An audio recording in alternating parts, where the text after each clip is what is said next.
dan terkini mendesak para pendengar dengan ilmu mengisi jiwa dalam kembara buat bekal tuayan di sana. Ia inspirasi utama anda, IKIM FM.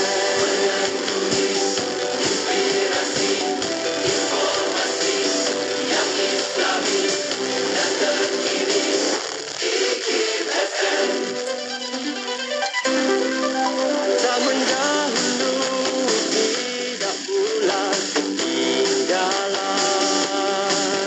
Pendekatan sederhana diamalkan. Lunak bersuara menyampaikan info sumber yang dipercayai. Ini inspirasi utama anda, IKIM FM.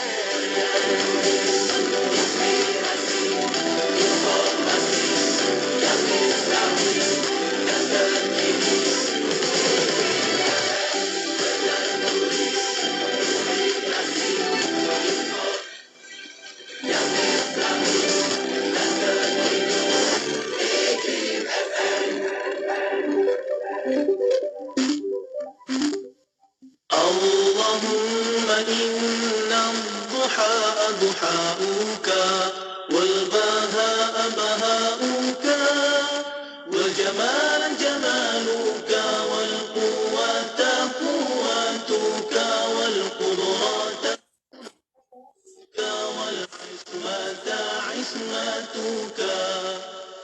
اللهم إن كان رزقي في السماء فأنزله وإن كان في الأرض فأخرجه وإن كان معسرا فيسره وإن كان حراما فطهره وإن كان بعيدا فقربه بحق دحائك وبهائك وجمالك وقوتك وقدرتك.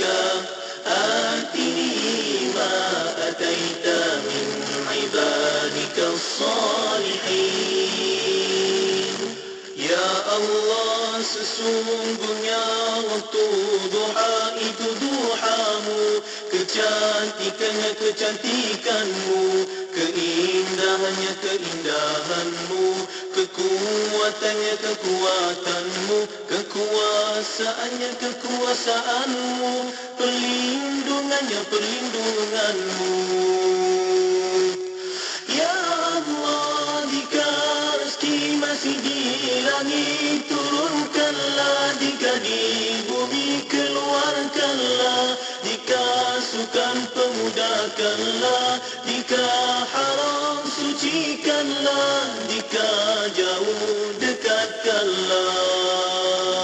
Bekal waktu duha, kecantikanmu, keindahanmu, kekuatanmu, kekuasaanmu, limpahkan kepadaku segala yang engkau telah limpahkan kepada hamba-hambamu yang soleh. Mat, lori kau dah buat pemeriksaan ke? Sudahkah anda membuat persiapan sebelum memandu? Adakah dokumen perjalanan anda lengkap seperti permit kenderaan perdagangan, cukai jalan dan pemeriksaan berkala Puspakom? Cukai jalan baru je mati. Puspakom pun tak cek lagi. Adakah anda membuat pemeriksaan kenderaan sebelum memulakan perjalanan? Kecuaian seperti berikut pasti mengundang pagar jika anda tidak mengambil endah. Pandu cermat sampai selamat. Pesanan khidmat masyarakat ini dibawakan oleh Jabatan Pengangkutan Jalan.